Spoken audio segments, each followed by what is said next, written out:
Shem Boker Tov. Today's Daf Yomi is Shevuos Daf Mem Beis, Shevuos 42. We're going to start on 41b, 8 lines from the bottom. Gemara tells us that first of all, today's Daf is dedicated for a Shemir for the Chayalim, Hatzal for the Shvuyim, and a Yeshua for Am Yisrael. Gemara tells us, Huda Amrei L'Chavei. Person says to his friend, the Gemara has a series of cases here, so that's what we're discussing. So somebody says to his friend, Havli mea zuzi du ze'avtich. Give me the 100 zuz that I lent you. Amarle lo you dvar me'ol. And the person says, never happened. Also, Isi sahadi du uspe upari. And then the plaintiff brought witnesses, but the witnesses said, yes, you lent the money, but he who paid it back. So Amar Baye, my niavud, inu amri uspe, inu amri pari. Abaye says, yeah, your solution is also your problem. The witnesses say that that you lent the money, but they also said he paid it back. So therefore, this guy doesn't have to pay anything. Whereas Rava says, no, ko omer lo avisi, ko omer lo parasi dummy. No, he's admitting that he didn't pay it back because he says I never borrowed it.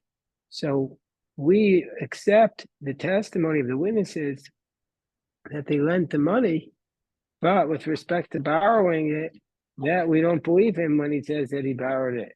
So therefore, and so therefore we believe him that you lent the money, but now you have to pay it back. There was a person who said to his friend, or 5 lines from the bottom on 41b, somebody says to his friend, Havli Mea Zuze Demastikna B'chai. He says, give me the $100 that I lent you. So Reuven says to Shimon, give me the $100. So Shimon says, yeah, but didn't I pay you back already in front of these two witnesses? Now, he didn't have to actually say that. He could have just denied it. But since he says, I paid you back in front of these two witnesses, also pony, so those two witnesses came and they said, Amri lo hayu dvar me'olam. They said this never happened. So therefore, Savar Rav Sheshes Lamemar Hochsa Kafir. Rav Sheshes thought to say this person has been established as a liar, and then he's not even going to be believed with an oath because now he's an established liar. So before he could have taken an oath and been exempt because it would be a Shevuos Heses, and now he's not even believed to take an oath. So Amalei Rava says no. Kol Milsa. Now we'll take Rashi's approach to the Sugya. Kol Milsa do Ramule de Inish Lavadaite. The borrower borrowed from a lot of people, and he paid back a lot of people. He wasn't focused which witnesses saw what, and so therefore, he wasn't necessarily paying attention to that, and so therefore, he's not established as a liar. Rabbeinu Hananel says no. The witnesses are not established. The witnesses are the ones who weren't paying attention. But anyway, that's that case. Next case. Ahud Armoel Chavre, a person says to his friend, Havli Shisme Azuz E Demastikna. Give me 600 zuz that I lent you. Didn't I give you the kind of a shita? Didn't I give you 100 afatzim? 100 afatzim are walnuts. We use that to make the ink for Sefer Torah Tefillim. So I gave you 600. I gave you 100 walnuts, and each walnut is 6 zuz per kav. So therefore, I paid you back in walnuts. So he says, no, the walnuts weren't selling for 6 a kav. They were selling. So the lender says, weren't they selling for 4 kavim for each? Also, Sahadi. And then he brought 2 witnesses. The lender brought 2 witnesses that they were selling for 4 each, and he makes a claim for 200. So, but then this other person says, yeah, they were selling for 4, but I paid you back the other 2. So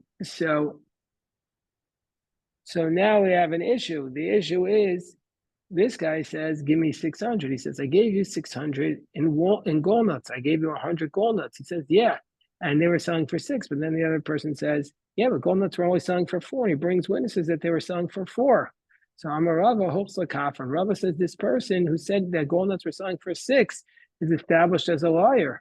So why in this case does he a liar? And in the previous case, we said that that Kol Milsa the Lo Ramio and Inish. So that's what Rav Ami asks. Rami Brachama.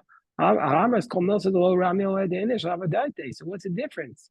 Rava Ketsusa the Tara Midkar the Kiri Inchi. Now people remember what the price of the gold nuts was when he was paying it.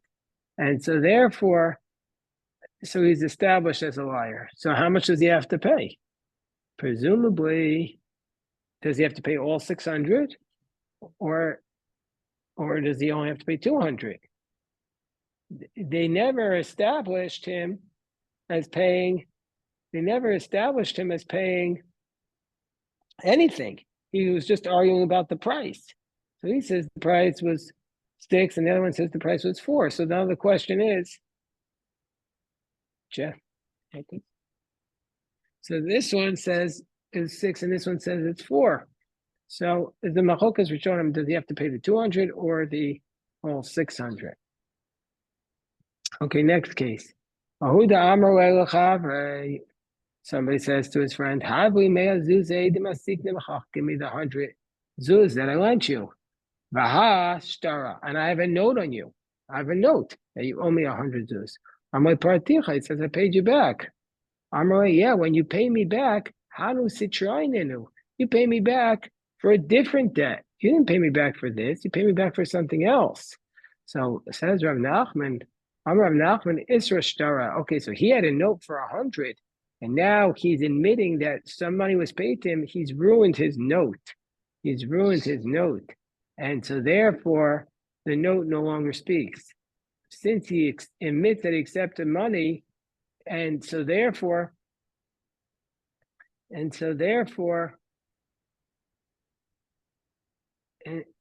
since he admitted he accepted money, therefore he's ruined his note. So Rav Papa Lois Rashtara. Rav Papa says no, the note is not ruined.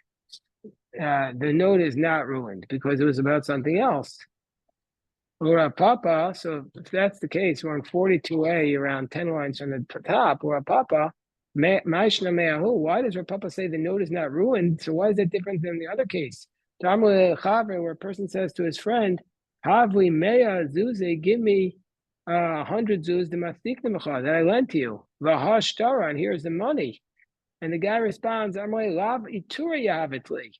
you gave me that money to buy an ox. And we were sitting by the butcher, by the ox gate, the ox market, and I sold it, and you received your money. And then you responded by saying, the guy responds, no, that was a different payment. Amar Papa Isra Shtara. There, Rav Papa says the note is ruined. So why in that case does he say it's ruined, but not in this case? My answer is Hasam. No, in that case, Kivan de Ka'amar Asura Yahavasli Umisura Shakalta Isra Shtara. That case was very specific. He says no, and there he says exactly what the money was used for. So there he says, there you got me the money for oxen, and you took the money from oxen. That's ruined. But hacha amor citron yanu. But here in this case, maybe it was just a totally different thing, and so therefore the note is not ruined. So my havi Allah. So what was the case here? Papa Amar Lois Rashtara. Papa says in this case where he just pays him back on a different note, then he says the note is not ruined. Whereas Rav Sheshes Breder Rav Idi Amar Isra Shtara. He says no, the note is ruined. Isra Shtara, and indeed the law is the note is ruined. But there's an important point. Hani Mili de Pare Ba'api Sahadi. That's where the borrower had given him this money that he claims was not connected to the note in front of other witnesses. Below Itkar Leishtar, and he doesn't mention the note.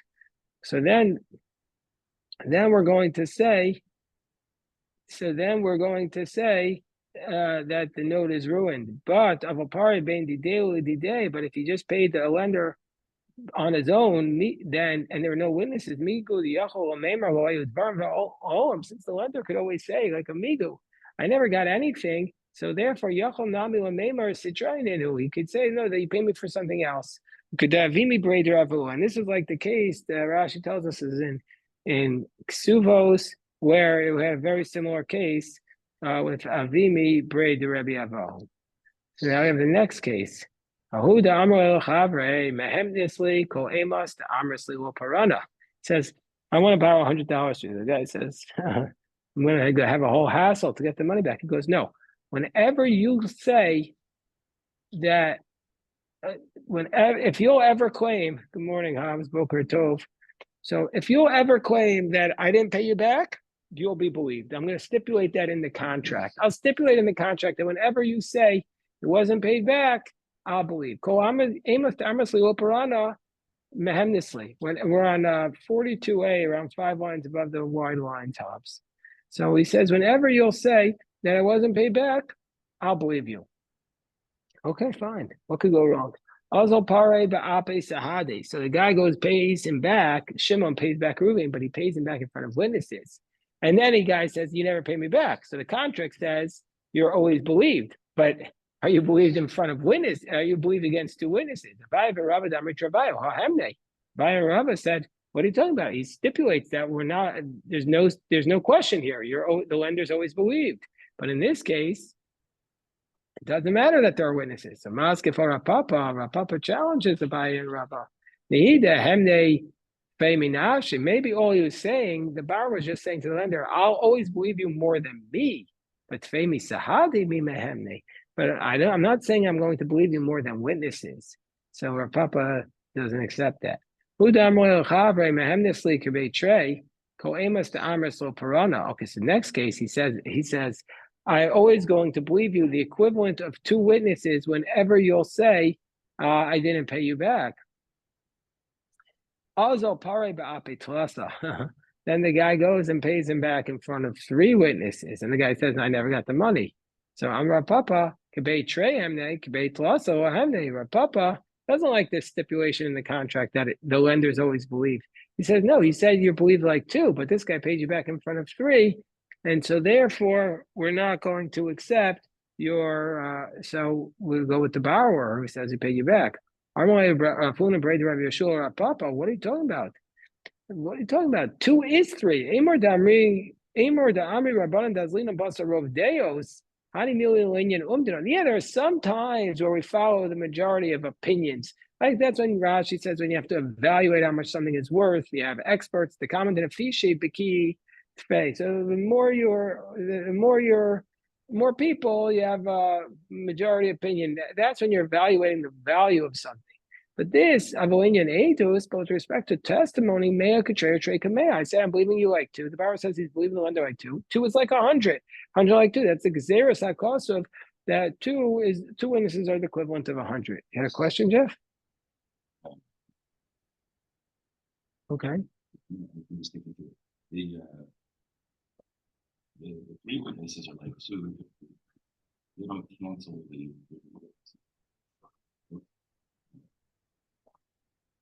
Right. So in this case, he says, I'm believing you like 2, means to say that you're like 2 witnesses. So the 3 is not greater than him.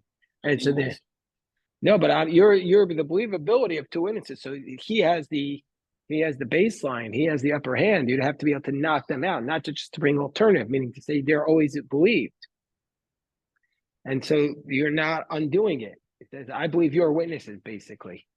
So, but then the Gemara says, the next case, he says, but Maskefo Rabbi Huna Braid Rabbi Yeshua.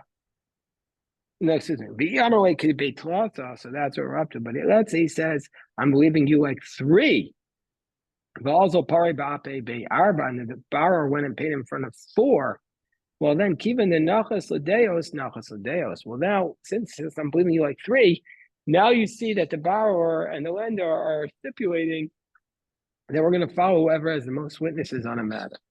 That ends all those cases, and now we go back to the Mishnah. The Mishnah says, Ein nishbayin al tainas charashot v'katan.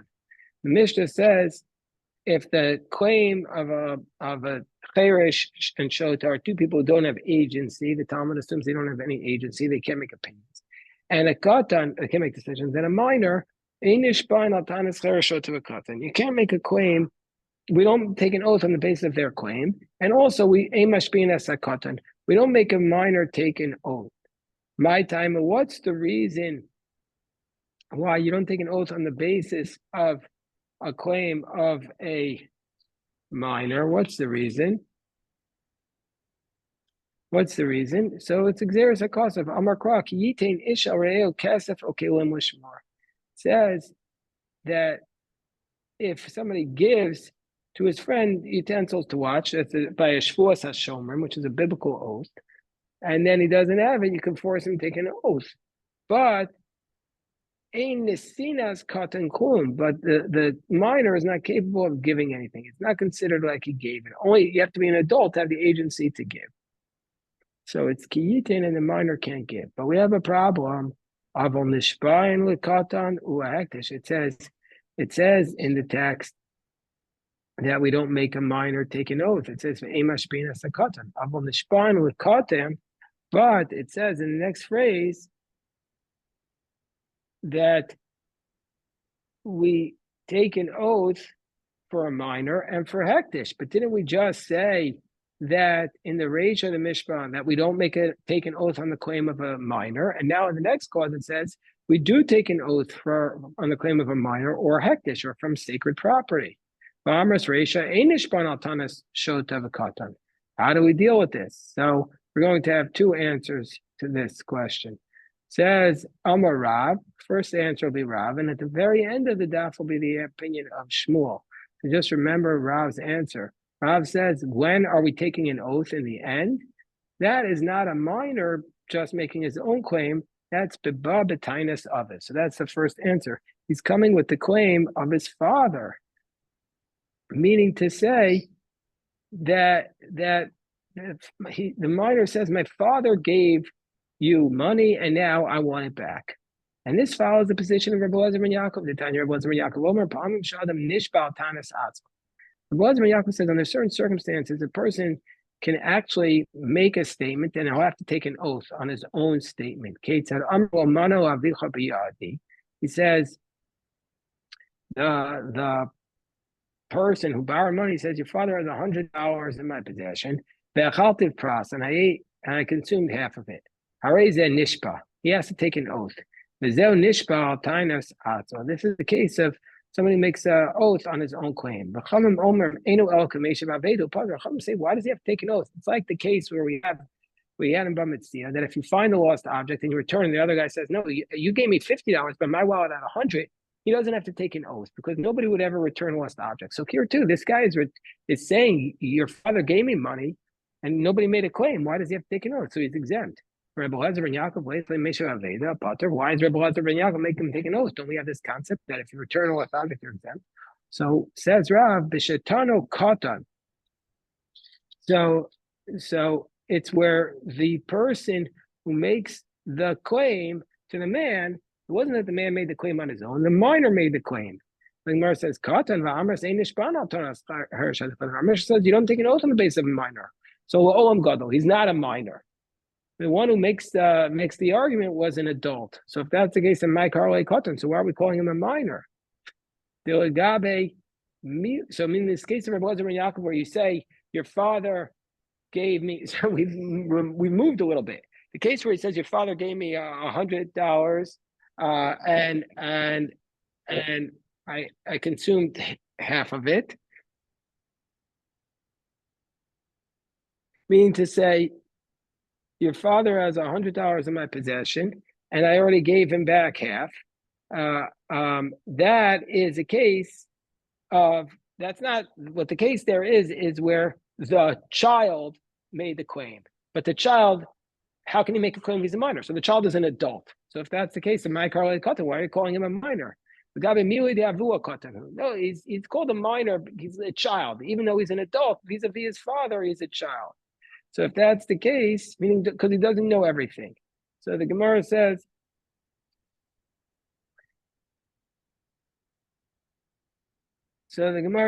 well, why do you say that the guy admits it? So the adult is the one who's making the claim. So the Gemara says, "Tainis acher and vodas atma." Yeah, others made the claim and he admits it. So the Gemara says, that's every case.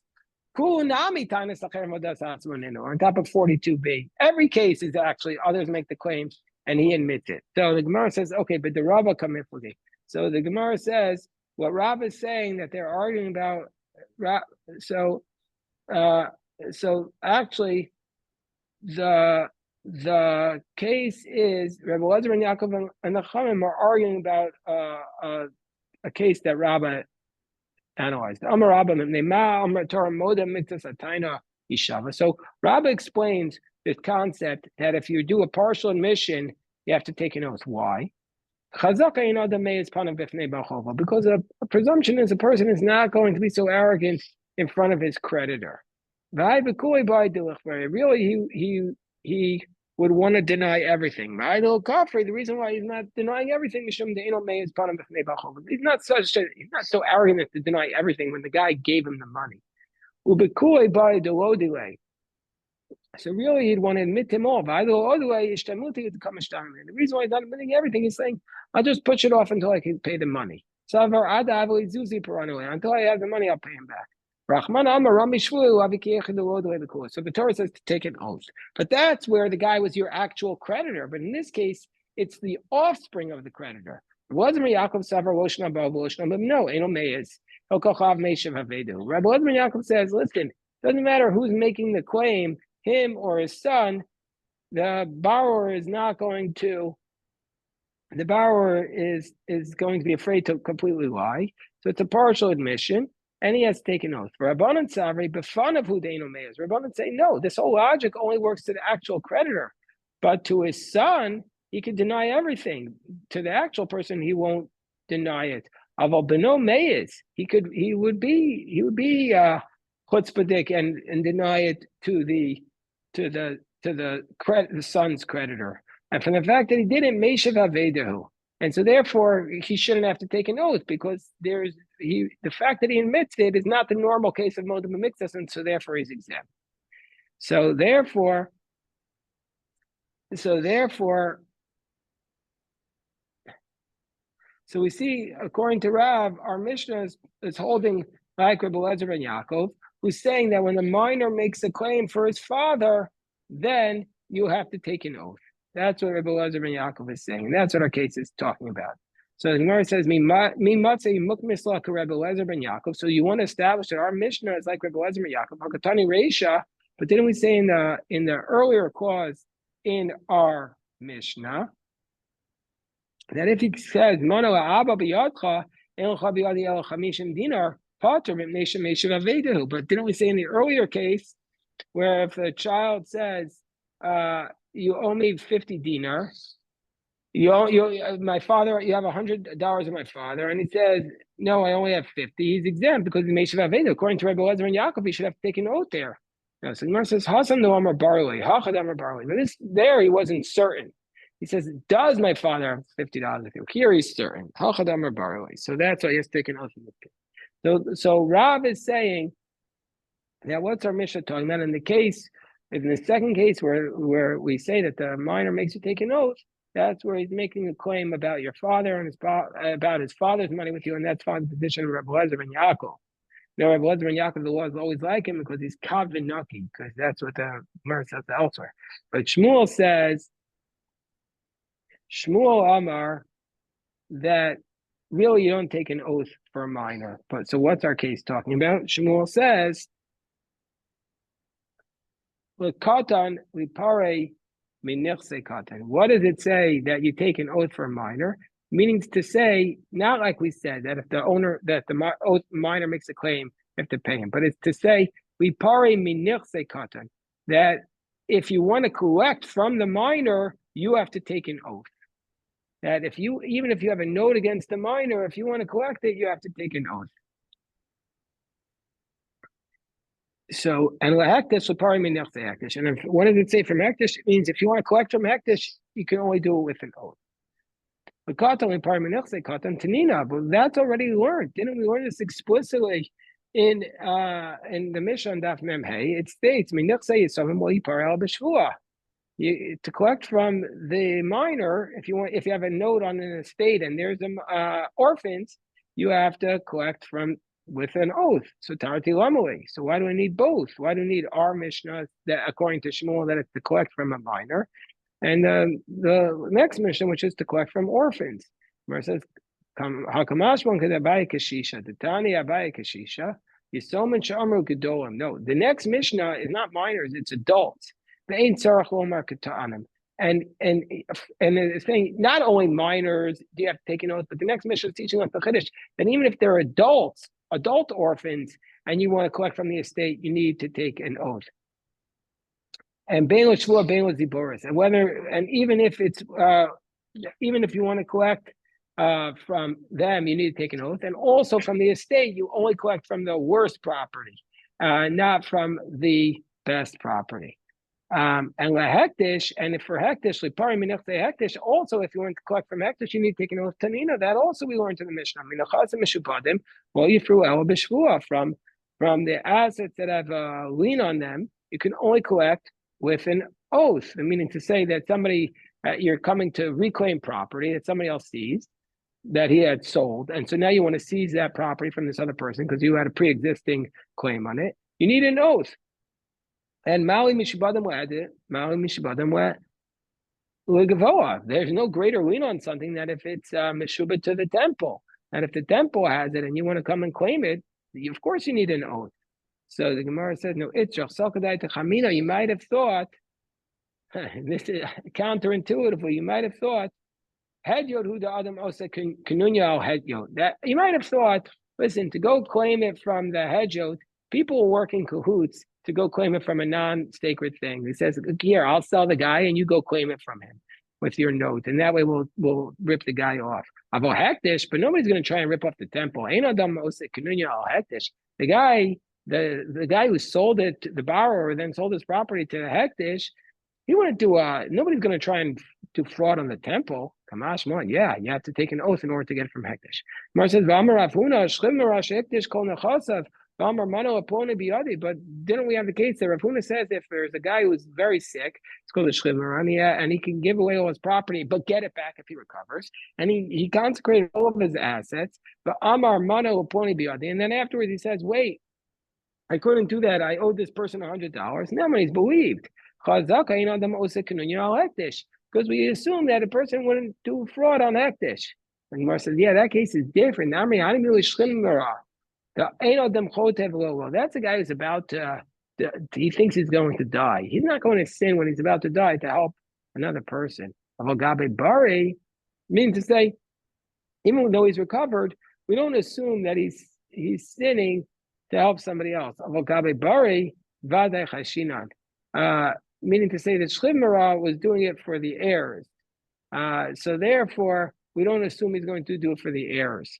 Avalbari, but with respect to a healthy person for himself, vadai chayshina. Meaning, say this concept, we don't sin even for somebody else. It's not even for his kids. He's not going to sin to benefit his kids. But if he's a healthy person for himself, will sin. Now we're up to the next Mishnah. And these are those things that you don't take an oath about them. Avadim ashtaras v'akarkos. You don't take an oath about slaves, real estate, notes, hectatios, or about if you have sacred property. Ein ba'en, an additional law, ein ba'en taslume kefel. All these things, if people steal them, they don't have to pay double. Below taslume arba v'chamisha, not 4 or 5 times the amount. Shomer chinam eno nishba. If a person is a unpaid watchman and he claims it was stolen or lost, he doesn't have to take an oath. And those say sachar eno mishalim. A shomer sachar, a person who was a hired watchman, he doesn't pay if they're stolen or lost. Rabbi Shimon Omer Kachim Shachayev B'Achrayusa, and Rabbi Shimon says if it's sacred item and if it's lost, you have to replace it in Nishbain land. Then you take an oath. But if you're not responsible to replace it, you don't take an oath. Rameir Omer Yesh Tvarim She'enke Karka Ve'enan Karka. Rameir said there are some things that they are real estate, but they're not considered like real estate, so you have to take an oath. Chacham don't agree. Kate said, let's say you have Eser Gefanim to Unos Masar. The guy said they gave you 10 grapevines filled with grapes. So this guy, you might think, doesn't have to take an oath. He says, no, you only gave me 5. So it's a partial mission. Mayor Mechaya Shul, he says you have to take an oath because they're about to be harvested. The Chachamim say no, since it's attached to the ground, it's like real estate, and you don't take an oath. You only have to take an oath if it's something that can be quantified. Ketzad, bias Moe Masartucha. He says, I gave you a full house. The kiss Moe Masartucha. I gave you a full bag.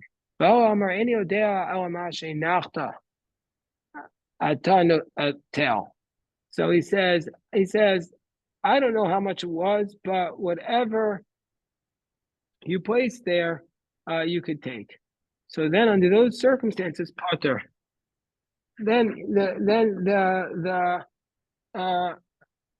the defendant is exempt because the claim was not for a specific amount. But if the plaintiff says, Ad Aziz, I gave you all the way up until the beam in that house. V'zelmer Ad Achalon, it says to the window, and that's a specific amount they have to take a note.